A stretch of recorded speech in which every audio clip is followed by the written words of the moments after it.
Mesdames et messieurs, bonsoir. En direct du Salon du Livre pour accompagner cette 22e édition Libre Livre qui intronise la liberté. Justement, quelle liberté? Il sera question de ça ce soir avec plusieurs de mes invités. Mais il n'en demeure pas moins que la seule liberté qu'on ne puisse pas nous ôter reste celle de lire et que cette lecture, on peut même aujourd'hui aller la chercher à la source. En témoigne justement la polémique qui entoure aujourd'hui la publication du Mein Kampf de Hitler. Loin de toute cette atmosphère, bonsoir Kripp. Bonsoir, oui en effet aucun rapport. Aucun rapport, mais on va commencer justement avec la jeunesse ce soir. Voilà. Pour mettre un peu de bonheur dans nos vies. D'ailleurs, Oui, c'est tout à fait la vie en rose. C'est fait pour, oui, c'est vraiment joyeux, que de l'humour, enfin c'est vraiment pour ça, oui, c'est le bonheur. Alors, Kripp, c'est Studio Danse, c'est vous. C'est pour moi, l'illustration. Voilà, moi je dessine. Oui, vous dessinez. Voilà. Ce qui est déjà beaucoup. C'est déjà beaucoup, ouais, ça fait une bonne partie de l'album quand même. C'est moi qui y passe le plus de temps. Les scénaristes écrivent avant, mais ça leur prend moins de temps que moi. Alors, Kripp, c'est une aventure qui a commencé il y a 8 ans par rapport à Studio Danse. Bon, vous avez toujours été illustrateur, mais ça, vous ne faites plus que ça depuis 8 ans. Depuis 8 ans, ouais, je fais plus que ça. Ça me prend tout mon temps. Parce qu'en plus, on a des petits romans maintenant qui sont joints au BD. Donc, chaque année, on a une BD et un petit roman que j'illustre. Donc, du coup, je fais ça à plein temps. Alors, un roman Studio Danse aussi? Oui, il y a des petits romans. Il y en a 5 qui existent. C'est des petits romans. C'est les mêmes personnages, mais c'est des histoires plus longues. Des histoires, des grandes histoires avec souvent une espèce de petite morale. Qui n'a rien à voir. Là, c'est des gags en une page dans les bandes dessinées. Ouais. Donc, c'est pas la même narration, mais c'est intéressant aussi. Les illustrations, c'est intéressant de faire du petit roman parce que je fais des plus grandes illustrations ou des plus longues. Enfin, c'est pas la même chose que la bande dessinée. Alors, tout d'abord, Kripp, c'est un diminutif. C'est un pseudonyme même. Un pseudonyme, d'accord. De contraction de mon prénom et de mon nom.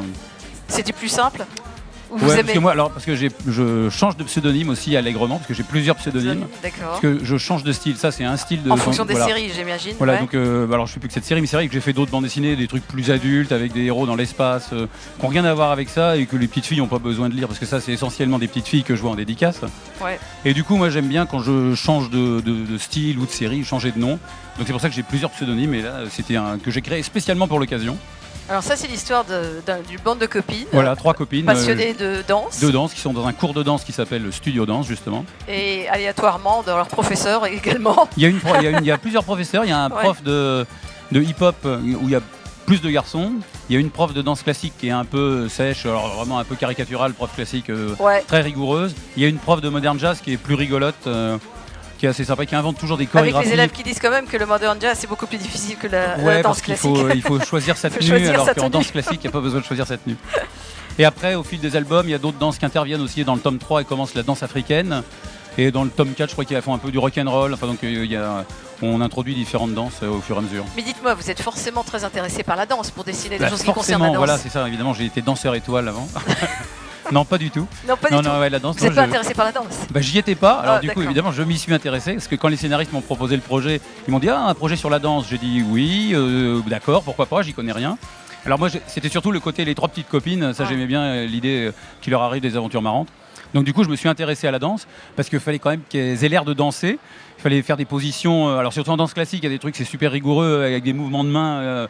Faux, juste, enfin, donc je me suis intéressé à ça, pour le modern jazz aussi, et puis pour le mouvement, donc j'ai regardé beaucoup de vidéos sur internet et de photos de danse dont je me suis inspiré, pour qu'elle danse et qu'elle soit gracieuse à un minimum, parce que c'était un peu obligatoire.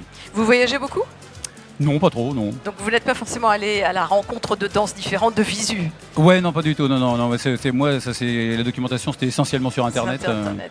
Quel bel outil, internet. Ah ouais, c'est magnifique. Mais quand on illustre Studio Danse, on est quand même en train de s'adresser à des filles essentiellement, j'imagine. Alors on me dit de la BD pour filles, mais c'est clivant, qu'est-ce que c'est que cette histoire? Oh mais les filles lisent beaucoup, c'est déjà ça. Alors ce qu'il y a, c'est que la BD pour filles, quand on dit BD pour filles, c'est qu'avant il y a 10 ans, il y avait presque rien. Il y avait Lou qui existait en BD. Et alors vraiment, la BD, c'était les gars qui lisaient de la BD et les filles elles lisaient des romans. Enfin, c'était un peu bizarre. Il y avait Martine aussi, vous vous souvenez de Martine et Caroline. C'est pareil, Martine, c'était pas de la BD. C'était pas de la BD. Et du coup, c'est vrai qu'il y a eu. Il y a pas grand-chose et là, maintenant, il y a une espèce de vague de BD pour filles qui est partie. Et il y en a à la foison, ça n'arrête plus. Parce qu'on s'est rendu compte qu'en fait, oui, les filles pouvaient lire des BD. Donc après, c'est interdit à personne. Les garçons peuvent le lire, les parents peuvent le lire. Et souvent, les parents le lisent. Et souvent, les frères des petites filles que je vois en dédicace le lisent. Mais c'est pas eux qui viennent me voir. Mais voilà, tout le monde peut le lire. Mais que vous disent les garçons à propos de la BD? Ouais, ils me parlent pas trop. Moi, souvent, je les vois avec leurs sœurs, ça m'arrive d'en voir des dédicaces, et ils se racontent les gags avec leurs sœurs, ils rigolent et ça les fait rire aussi. Hein. C'est quelle tranche d'âge exactement? Ouais, ça va, quand on commence à lire, 7 ans, et après, Et puis 12 ans, et après 13 ans, mais il y en a des plus grandes qui ont commencé à le lire petite et qui continuent à le lire, mais voilà, ça s'arrête par là, a priori. Est-ce que vous allez à la rencontre de votre public? Il vous arrive de Oui. faire des rencontres, d'échanger? d'échanger? Je rencontre des classes qui viennent me voir, donc je leur parle de mon travail, je leur fais voir des planches et je leur explique comment je réalise ces bandes dessinées. Et après, demain à 17h et samedi à 17h, je serai en dédicace sur le stand de la librairie Stéphane pour dédicacer des bandes dessinées. Et ils m'ont dit qu'il y avait déjà plein de petites filles qui en avaient acheté et que j'allais être sans doute débordé. Est-ce que vous écoutez, est-ce qu'elle vous suggère des histoires ou elle vous demande de faire des choses Ouais, ça arrive, il y en a qui me suggèrent des idées, ou alors en dédicace aussi, des fois, ils me suggèrent des trucs et ça me donne des idées de scénario que j'envoie aux scénaristes et je leur en parle. Justement, comment ça s'établit le scénario? C'est de concert avec vous? Vous travaillez ensemble? Comment ça se passe? Ils font vraiment ça tout seuls dans leur coin. C'est pas sympa ça. Comment? C'est pas sympa ça. Ouais, mais voilà. Moi par contre, je suis pas scénariste, je sais pas le faire. Mais alors par contre, ça m'arrive. Vous donnez des idées, voilà. Je donne des idées et ça m'arrive des fois de changer deux, trois trucs. Dans le dernier album, il y avait un gag, je voyais pas où était le gag. Et moi j'ai eu plein d'idées de gags à la fin de ce jeu. Je leur dis mais pourquoi cette fin? Donc du coup j'aurais proposé des idées et on a réussi à. Donc on dialogue, c'est pas fermé. Ils m'imposent pas leur scénario. Même puisqu'en plus ils écrivent très très bien, donc du coup moi je change quasiment rien. Et c'est vraiment un métier parce que moi je sais pas le faire ça de toute façon. Donc chacun son truc. On a même une coloriste qui met la couleur et c'est pareil. Alors pas dans ce tome-là. Dans le premier tome c'était un garçon qui a fait des trucs que je trouve pas très beaux. Donc du coup après on a une coloriste qui s'appelle Maëla et qui fait des couleurs magnifiques. Donc c'est pas vous du tout la couleur. Voilà, vous dessinez en noir et blanc, c'est ça? Moi je fais des pages en noir et blanc. Ouais. Et après Maëla elle fait la couleur. Elle a fait des magnifiques ambiances dans les derniers tomes. Là ça c'est pas elle. Donc les couleurs, moi ces couleurs me plaisent pas dans le tome 1. Donc c'est pour ça que on a changé de coloriste. Ah, vous aimez pas les couleurs? Moi j'aimais pas les. Il n'y a pas assez de rose? Non, pas du tout. Non, mais c'est un garçon et puis il y a pas, les ambiances, c'est pas. Enfin, faut regarder la différence avec Maëla qui fait les ambiances où il y a des costumes très bizarres, ça me plaît pas. Ouais, mais ça n'empêche pas que ça plaît quand même. Plein de petites filles adorent cet album. Les histoires marchent bien, donc. Mais avec les couleurs de Maëla, c'est encore mieux. Donc là, on est au top, on est tous ravis. Crip, merci beaucoup. Mais moi, j'étais ravie de lire Studio Danse. Bah, tant mieux, j'espère que ça va donner envie à tout le monde de le lire. Tous ceux qui ont fait la danse, en tout cas, s'y retrouveront certainement. Il y a plein. Alors moi, vraiment, ce que je vois en dédicace, il y a autant de petites filles qui ont fait de la danse que de petites filles qui n'en ont pas fait. Et les mamans. C'est vraiment pour tout le monde. Et des mamans aussi qui lisent volontiers et qui rigolent bien. Donc, on fait une petite pause et on se retrouve après pour parler politique. Merci Crip encore une fois. Eh bien, merci beaucoup.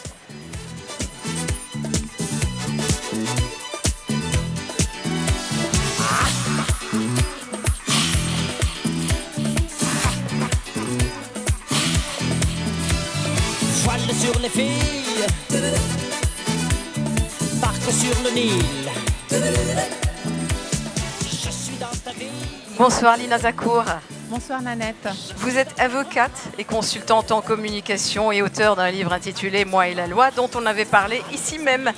Alors vous avez invité justement pour ce numéro que je vais montrer tout de suite des Cahiers de l'Orient. Un numéro 120 des Cahiers de l'Orient, des politiques et autres, à établir un état des lieux 40 ans après la triste date anniversaire du début de la guerre. Voilà, donc les Cahiers de l'Orient, en fait, est une revue publiée en France, mais c'est une revue de réflexion et de recherche. C'est un centre de recherche présidé par Antoine Sfer, qui est passé 2 jours de Paris à Beyrouth, justement. Et la démarche était une démarche constructive. Nous voulions justement demander à toutes ces personnes qui construisent cette réalité libanaise, que ce soit des politiques, la société civile, des acteurs, etc., de se poser un peu, de se distancer de cette réalité et de réfléchir. Ils ont tous commencé à réfléchir à partir d'un texte qu'on leur a soumis, un texte qui pose le problème de ce pays qui ne fonctionne pas comme on le voudrait. Ah, vous trouvez qu'il ne fonctionne pas, vous? Voilà. On leur a posé différents problèmes et ils ont tous accepté. Je les remercie vraiment d'avoir. Alors on va les citer quand même un tout petit peu. Vous avez parmi ces gens-là Ziad Baroud, Antoine Khair, Nadim Jmaïel, Mahmoud Berri, Misbah Al-Ahbab, Carole Shahabati, pour n'en citer que quelques-uns. Alors le temps de la rédaction, ils ont tous été appelés à se distancer de leurs fonctions pour qu'ils réfléchissent à l'avenir de la République, si avenir il y a justement. Le Liban, est-ce que c'est une illusion? Ce pays, est-ce que c'est une utopie? On ne va jamais le réaliser? Ou bien est-ce qu'il y a encore un espoir? Y a-t-il un espoir? Tout ça, vous le lirez au fur et à mesure de leur contribution. Et c'est intéressant, surtout il faut savoir que personne ne savait qui étaient les autres contributeurs. Oui. Ils ont tous répondu aux mêmes questions sans savoir qui y répondait aussi. Mais ça aurait changé quoi de toute façon qu'ils le sssachent? Ça aurait peut-être influencé leur réflexion. Ils auraient échangé entre eux avant de l'écrire, mais c'était pas une condition peut-être qu'ils auraient pensé à la rhétorique des autres et qu'ils auraient... Voilà. Ouais. Alors c'est une démarche complètement différente d'une interview classique. En fait, c'est pas que vous recevez sur un plateau un politique et que vous l'interrogez. Là, c'est une réflexion très personnelle. Ils ont eu 3-4 mois chacun. Ils ont eu des mois, plusieurs mois pour m'envoyer leurs textes. Et je pense que leur démarche il y a de la sincérité. Ce ne sont pas des discours politiques. Par exemple, pour citer Dr Berry, il m'a repris sa réflexion depuis son doctorat. Donc c'est un peu leur vision, chacun sa vision du pays. Et nous avons été ouverts à tous. Alors depuis jusqu'à aujourd'hui, le collectif Vous Puez aussi font partie de ce numéro-là. Finalement, c'est une réflexion à plusieurs voix autour de ce pays-là. C'est une photographie de notre réalité libanaise aujourd'hui. Alors Liban, 40 ans d'échecs et d'espoir. Où se profile l'espoir à l'heure actuelle ? L'espoir se profile au fur et à mesure de la lecture de ce livre. On va voir que déjà le fait qu'ils aient tous accepté de se prêter à cet exercice-là, moi, ça m'a redonné de l'espoir. Quand j'ai envoyé ce texte... Ils font aussi partie du système qui ne marche pas, ces gens-là. Et que tous ont répondu présent. J'ai senti qu'il y avait chez eux tous... Ils étaient dans leur texte, je leur dis que ça ne fonctionnait pas et personne ne m'a dit si ça fonctionne. Alors tous ont accepté de répondre en me disant « Lina, vous avez raison ». Et moi déjà, à partir de là, ça m'a donné un petit espoir. Et ça commence avec... On est en plein à l'intérieur du système avec les politiques qui font partie de ce système. Et on est aujourd'hui avec ces jeunes dans la rue. Ils sont tous regroupés. C'est finalement la table ronde qu'ils n'ont pas réussi à faire, ces politiques. Ils sont tous regroupés dans ce numéro. On va lire chacun de nous et on va voir où vient l'espoir. Alors, il y a dans le livre, enfin dans ce cahier, justement, des crises identitaires. Vous citez les crises identitaires générées par la mondialisation. C'est quand même paradoxal, finalement, hein ? Non, parce que la mondialisation, finalement, le Liban était un pays laboratoire. Nous sommes tous de communautés religieuses différentes, etc. Et aujourd'hui, on dit un peu que le monde un peu se libanise avec cette mondialisation. Et c'est problématique. Nous qui n'avons pas vraiment réussi à faire le pays dont on rêvait, ce Liban message, etc. Mais la mondialisation, c'est l'ouverture. Et au moment de l'ouverture, on voit des crises d'identité partout dans le monde. Effectivement, comme on le voit en Europe, etc. Donc les problèmes auxquels ont été confrontés les Libanais avant. Donc si les Libanais réussissent à faire ce pays, peut-être ce sera un message pour le monde aussi. C'est aussi un des buts de ce cahier qui est vendu en premier en France avant d'être vendu au Liban. En fait. Forcément, puisqu'il est en français. Alors, pour terminer, Lina Zakour, est-ce que ce pays est condamné finalement à ne pas fonctionner ? Je vais laisser les lecteurs en juger. Moi, c'est un travail d'1 an et demi. C'est un travail de réflexion, de relecture. C'est un beau travail. Et maintenant, c'est à eux de décider à la fin si c'est échec ou espoir. Et pour vous, c'est échec ou espoir ? Moi, c'était ce titre-là qui s'est imposé à moi, sous la direction d'Antoine Sfer aussi. On était d'accord sur ce titre-là. Maintenant, c'est au lecteur de trancher. Lina Zakour, merci beaucoup. Merci, Nanette. On fait une petite pause et on retrouve Zena Kassem.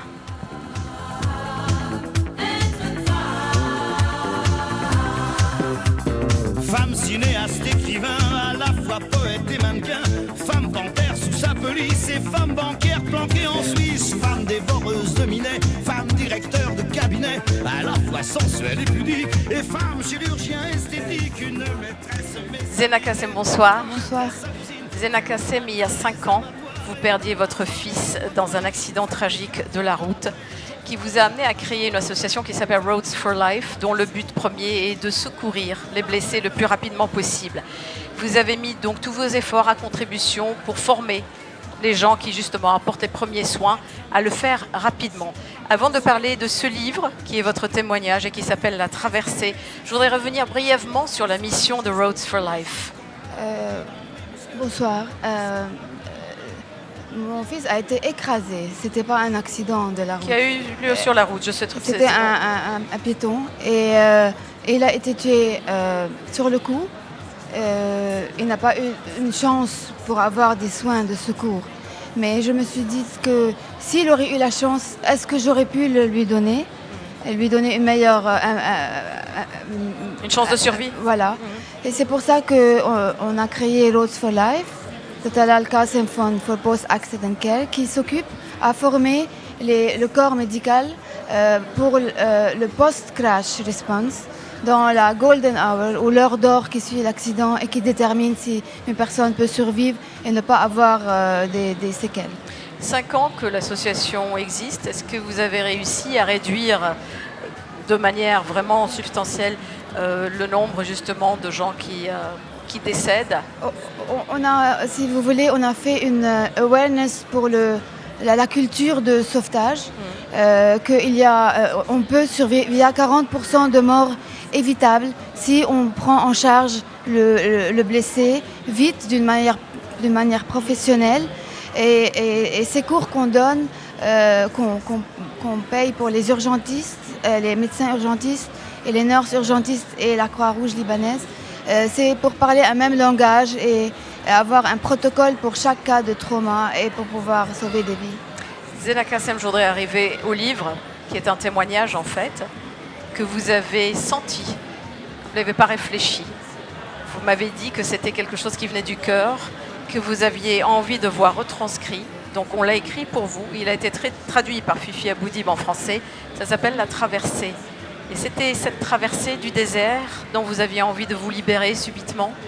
C'est une traversée que j'ai voulu faire seule parce que je voulais protéger les miens d'une peine encore plus grande.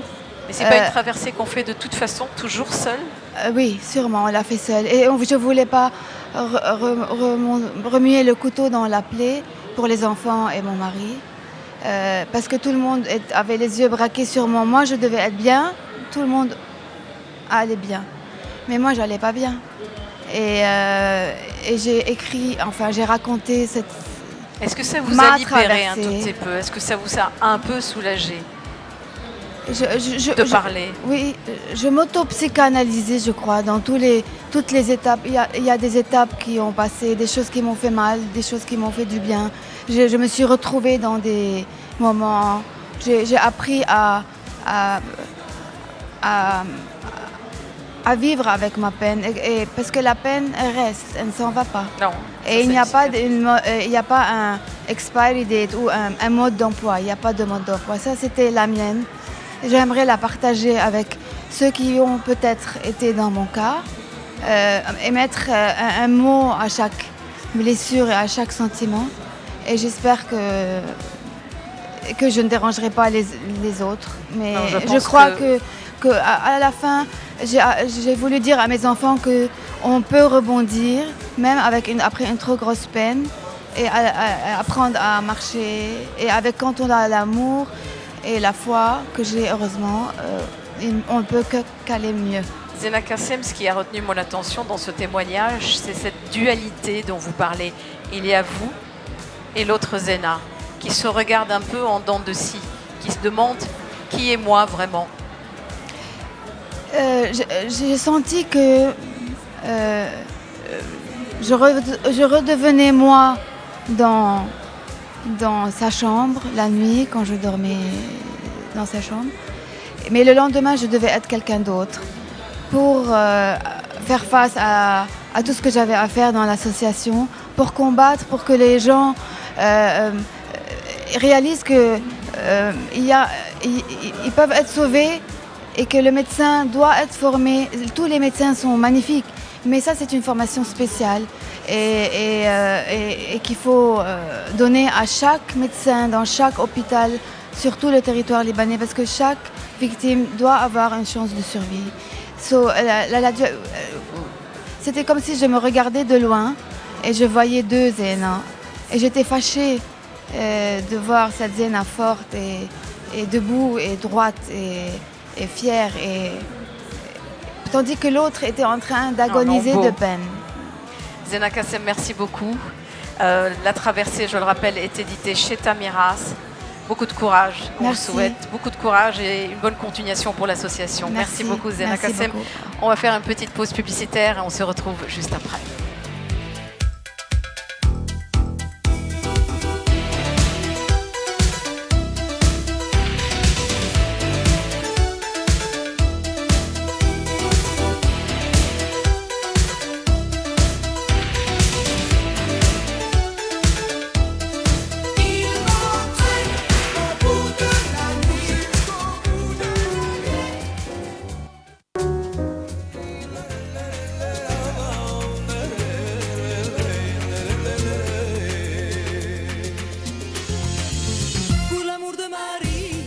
Je me trouve sur le stand de la mission laïque française avec la coordinatrice du réseau donc Liban-Syrie et qui est également proviseure du Grand Lycée. Bonsoir Fabienne de Castecker.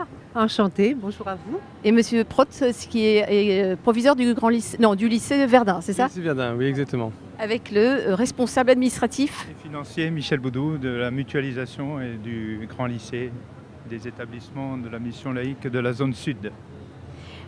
Merci à vous d'être avec moi sur ce stand pour me parler un tout petit peu des activités justement du stand sur ce salon. Il y en a beaucoup.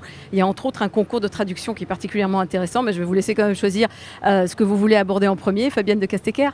Alors effectivement, sur ce stand donc, de la mission laïque française de l'agence, nous présentons différents concours, différentes actions.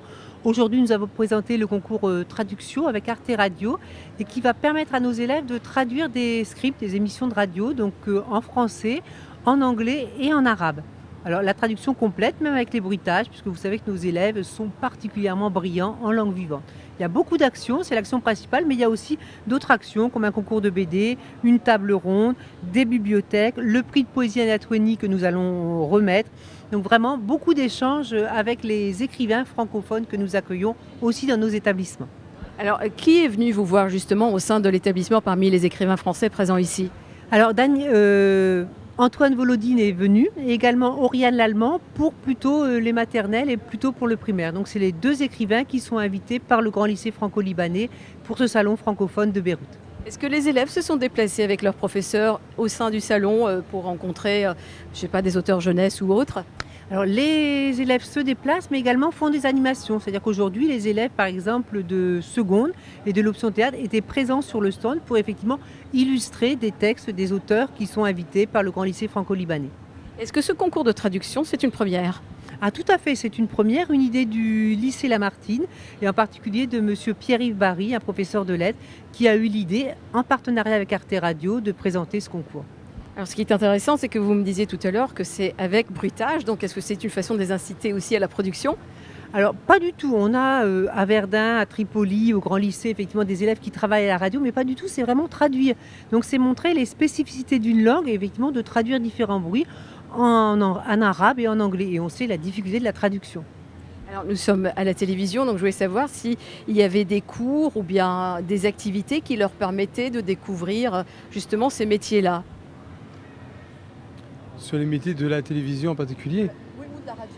Ah, ou de la radio, pas spécifiquement, c'est-à-dire que nos élèves ont déjà un programme extrêmement chargé. En revanche, c'est vrai que nous sommes toujours intéressés par des projets qui peuvent initier à la fois un aspect transversal des enseignements et aussi une approche particulière des enseignements. Donc il est certain qu'une initiative comme le salon qui se tient là durant cette semaine est l'occasion de rencontrer à la fois des auteurs et d'aborder un certain nombre de compétences disciplinaires d'une façon bien différente, de par la rencontre, de par les ateliers dont ma collègue vient de parler, et aussi de par les différents concours. Vous en avez cité un, mais il y en a d'autres. Il y a le concours de la bande dessinée, enfin, etc. Donc qui sont des occasions d'aborder les enseignements d'une façon bien différente. Est-ce que vous avez toujours justement ce prix des lycéens? Tout à fait, le prix des lycéens sera, alors je pense que c'est demain, mais jeudi le lancement des prix des lycéens. Effectivement, on a toujours ce prix des lycéens qui effectivement, fait travailler beaucoup d'établissements francophones du Liban et du réseau de l'agence ensemble. Qui sont les auteurs en lice? Ah là, vous me posez une colle. Alors je sais par contre qu'effectivement celui qui est primé cette année c'est Rodolphe Barry, qui a été primé l'an dernier et qui est présent sur le salon, qui est présent dans le lycée de Nabatier et qui effectivement va recevoir le prix des lycéens du Liban, puisque c'est lui qui a été choisi l'année précédente. Merci beaucoup mesdames et messieurs, à la prochaine j'espère. Au revoir. Merci à vous.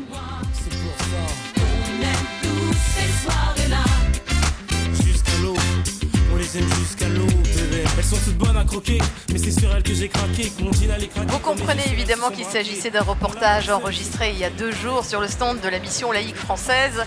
Ce soir, j'ai encore un chapitre jeunesse. Je sens que j'ai envie de retomber en enfance, moi, subitement. On se sent beaucoup plus jeune à vous recevoir, messieurs. Bonsoir Thomas Scotto. Bonsoir. Bonsoir Jean-Charles Sarrazin. Bonsoir madame. Alors, il va falloir rapprocher vos micros, sinon personne ne va vous entendre. Oui, bonsoir, voilà, madame. je sais qu'on interrompt votre dessin. Il nous a fait pas beau, hein. Allô moyen. maman Bobo, je suis pas beau. C'est croqué très rapidement. Non mais ça va, on rigole. Alors vous êtes auteur jeunesse, Thomas Scotto. Quand on est auteur jeunesse, est-ce qu'on jouit d'une propension à un rêve amélioré, par exemple? Ah, c'est sûr que quand on écrit pour la jeunesse, pour les ados, pour les plus jeunes, c'est sûr qu'on met dans les livres des projections de ce qu'on était enfant, des projections de l'enfant et de l'adulte qu'on aurait aimé être, c'est sûr. Et puis aussi, je pense que c'est un vrai témoignage du monde qui nous entoure de toute façon. Ouais. Alors, quand vous vous êtes mis à la littérature jeunesse, c'était venu comme ça? C'était une évidence pour vous qu'il fallait écrire pour les jeunes plutôt que pour les adultes?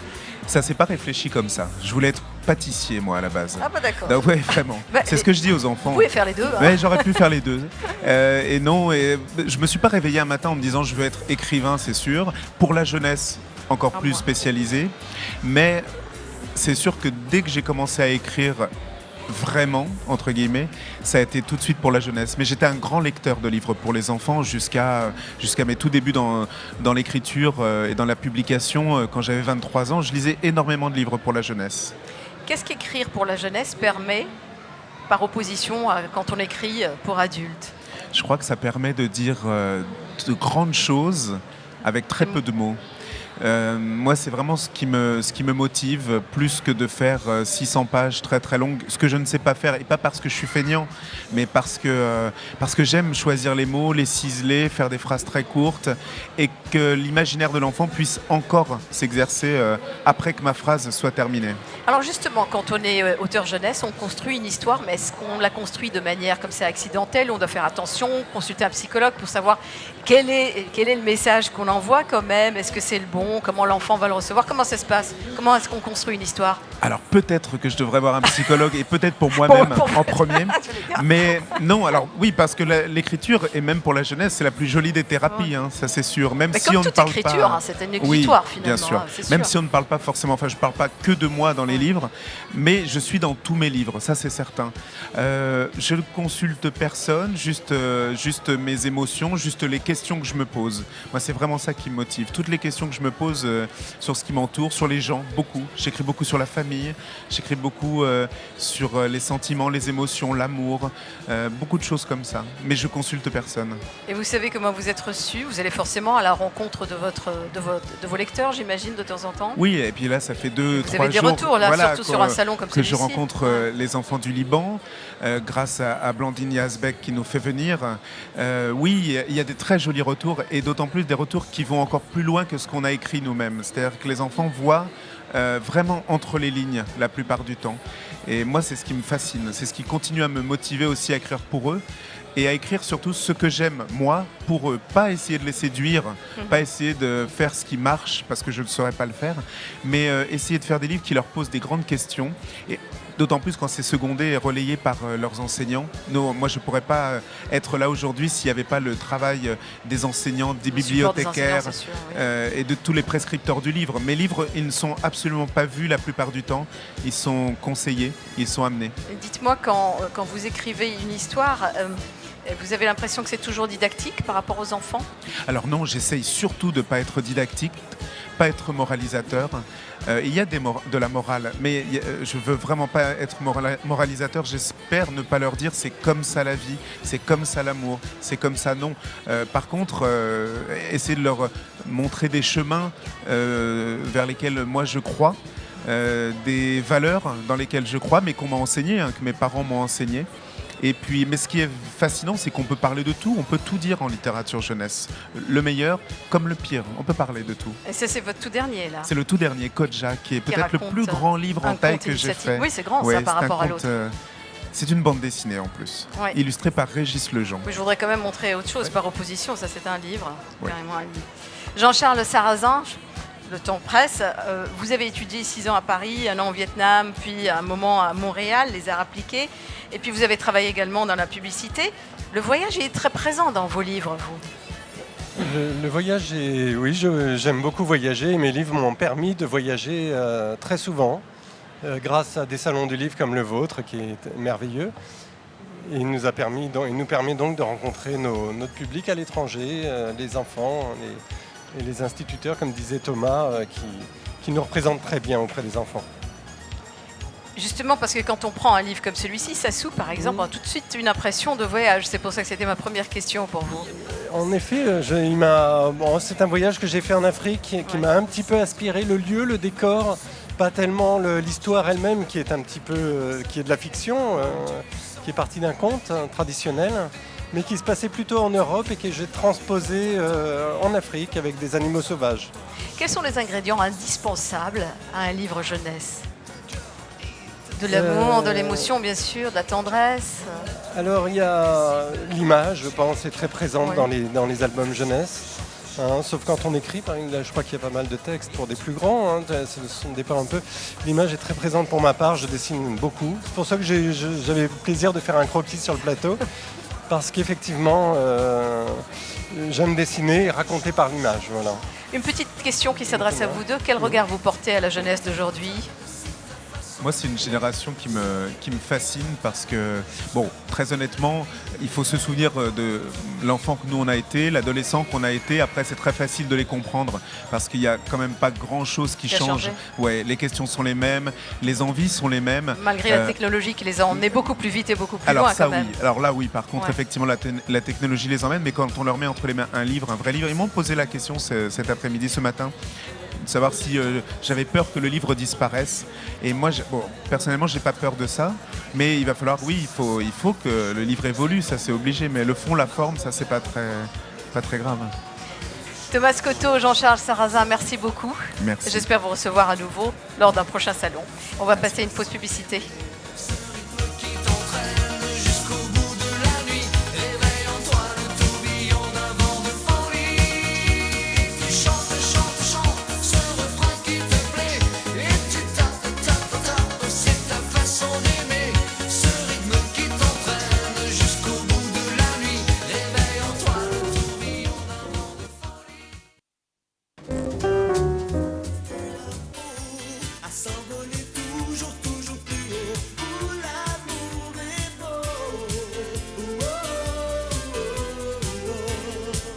Philippe Aratnji, bonsoir. Bonsoir.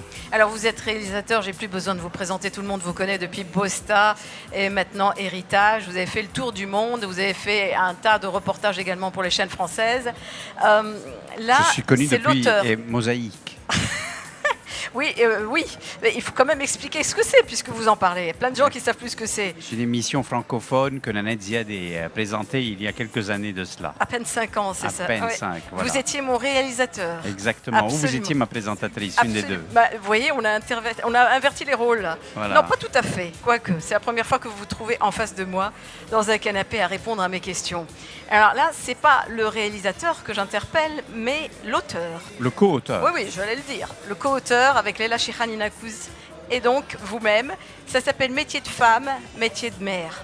En fait, ça a servi, c'est une réédition. Ça a servi de support pour votre film. C'est l'inverse, c'est-à-dire que nous avons fait il y a une vingtaine d'années déjà un film qui s'appelait Par le regard des mères, qui est passé sur l'antenne, qui est passé à France 2, qui a été vendu un peu partout dans le monde, y compris au Portugal et ailleurs. Et il nous avait été commandé de faire un livre ensemble avec le film. Et le film s'appelait Par le regard des mères, pour ceux qui s'en souviennent encore. Et nous avons par la suite écrit, Leila Chihani et moi, puisque Leila a écrit le scénario du film. Vos pérégrinations donc pour le film. Un livre sur... Mais les deux sont lisibles, ils sont vendus soit séparément, soit les deux ensemble. Et les deux sont lisibles ou visibles de façon totalement indépendante. L'un est le complément de l'autre et inversement, quoi. Alors, qu'est-ce qui s'est passé quand vous êtes allé à la rencontre de ces femmes qui sont sœurs, mères et en fait, vous décrivez surtout une société qui est patriarcale à la base, où les femmes ne se réalisent qu'à travers l'homme, qu'il soit fils, père ou bien frère. Patriarcal, certes, mais en même temps où le pouvoir interne à l'intérieur de la maison est matriarcal. Et c'est là la petite différence. Nous sommes un des seuls pays au Moyen-Orient. Il y a le Liban, la Syrie, la Palestine. En Chine, il y a certaines régions aussi où la femme, la jeune fille qui n'est rien, quand elle se marie, elle perd son nom, comme dans tout le reste du monde. Quand elle a un garçon, elle devient la du garçon. Et le garçon devient son identité. Pour une jeune fille qui n'avait pas d'identité réelle, ça devient beaucoup plus important pour elle parce qu'elle peut se réaliser à travers le garçon. Si le garçon est un médecin, c'est la du hakim, la du médecin et ainsi de suite. Et alors là, on va dans des cas plus extrêmes. comme on a été, mais je vous parle il y a 20 ans, on a été dans le sud, où justement la mère du shahid est aussi fière d'être la mère du shahid, c'est-à-dire du martyr, parce qu'elle elle porte en elle un homme qui a été un héros dans sa culture. Donc c'est celle qui donne la vie, qui aussi encourage ses enfants à partir vers la mort. On va aussi vers des histoires plus différentes, où une mère druze... Il y a un portrait très poignant, notamment celui de la mère qui accepte en fait que son fils tue sa fille.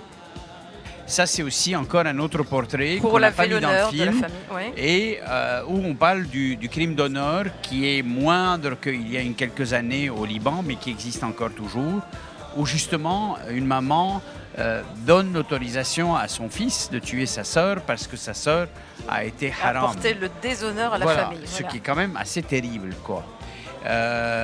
Terrible pour le fils et terrible pour la mère, sans compter la pauvre fille qui est déjà morte. On va vers des cas extrêmes pour essayer de brosser un portrait d'un Liban différent. C'était à l'époque, ça a été tourné et écrit dans les années 90. Ce qui est poignant, c'est que ça reste d'actualité, c'est ça le problème. Voilà, c'est ce que je disais, c'est que ça a été écrit dans les années 90. C'était ma rencontre avec l'autre. En même temps, aujourd'hui, on le lit, ça n'a quasiment pas changé. Philippe Rahatinji, merci beaucoup d'être venu me parler de ce livre qui est une réédition et qui s'appelle Métier de femme, métier de mère. Merci à vous. Une petite pause publicitaire et on se retrouve juste après avec Nicolas Hénin.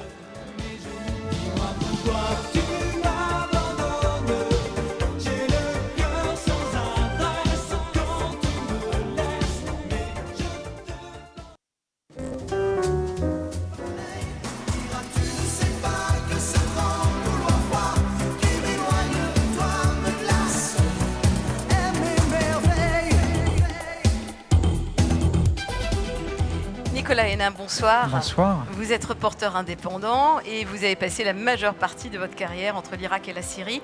Vous avez été témoin des événements qui ont conduit à l'émergence de l'État islamique. Les djihadistes, vous les connaissez bien. Vous êtes malheureusement connu pour avoir été otage et heureusement libéré par la suite. Alors, vous n'avez pas parlé de votre détention, pas beaucoup dans votre livre en tout cas, c'est Jihad Academy. On va parler de sa traduction en arabe, bien entendu. Je le montre en arabe. Voilà. Ça, c'est édité par Noir, Blanc, etc. Pourquoi, tout d'abord, la traduction en arabe? Quel message vous voulez faire passer aux Arabes? Il faut être un peu modeste parce que je ne veux pas faire passer aux populations les premières concernées, les populations de la région, de Syrie, d'Irak et du Moyen-Orient en général, un message qui vient d'ailleurs. Il se trouve que j'ai une vision de la région qui est, je pense, transversale et qui peut être comprise par tous et qui est importante parce que au Moyen-Orient aussi, on se pose des questions. Et est-ce que Daesh n'est pas le mal absolu? Et est-ce que tous les moyens ne sont pas bons pour... Est-ce que le Hezbollah ne serait pas finalement une bonne protection? Daesh, c'est un symptôme, finalement. Est-ce que Bachar ne serait pas une bonne défense ou un moindre mal? Et en fait, je viens faire de la pédagogie, rappeler un certain nombre de contre-vérités, casser un certain nombre de clichés, rappeler que Daesh n'est somme toute que le symptôme, que le vrai mal, il est dans le désordre de la région, dans l'autoritarisme, dans le sectarisme et beaucoup dans la répression qui a suivi la révolution syrienne. Mais vous voyez ça changer? Il faut que ça change. Ouais, je veux dire, oui, il faut que ça change, oui, mais il faut la que ça- tendance actuelle ne montre pas qu'on va vers un changement. Le problème, c'est qu'on n'arrivera pas à venir à... Je ne sais pas lire dans le mar de café. Je ne sais pas à quoi ressemblera la région dans 5 ou 10 ans. Ce que je sais pour sûr, et il y a une évidence, c'est que aussi longtemps que le régime tyrannique de Bachar el-Assad sera en place, Daesh ne pourra pas être réduit. Daesh sera toujours là. C'est une escroquerie intellectuelle que de dire Daesh d'abord, Bachar ensuite. Puisque la séquence ne peut pas être celle-ci. Il faut que Bachar tombe pour que Daesh puisse être, pour qu'on puisse lutter et éradiquer réellement Daesh. Nicolas Hénin, pourquoi vous n'avez pas parlé des conditions de votre détention? C'est très intime, ça ne regarde que moi. Oui, ça a intéressé le monde entier, ceci dit.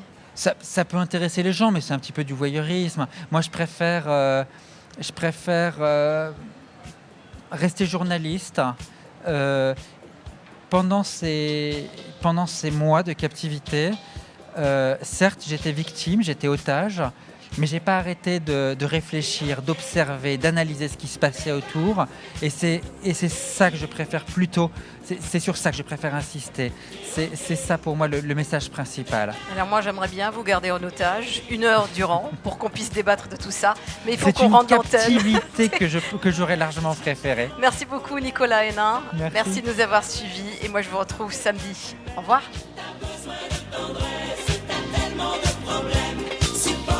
Jeunesse, et viens voir.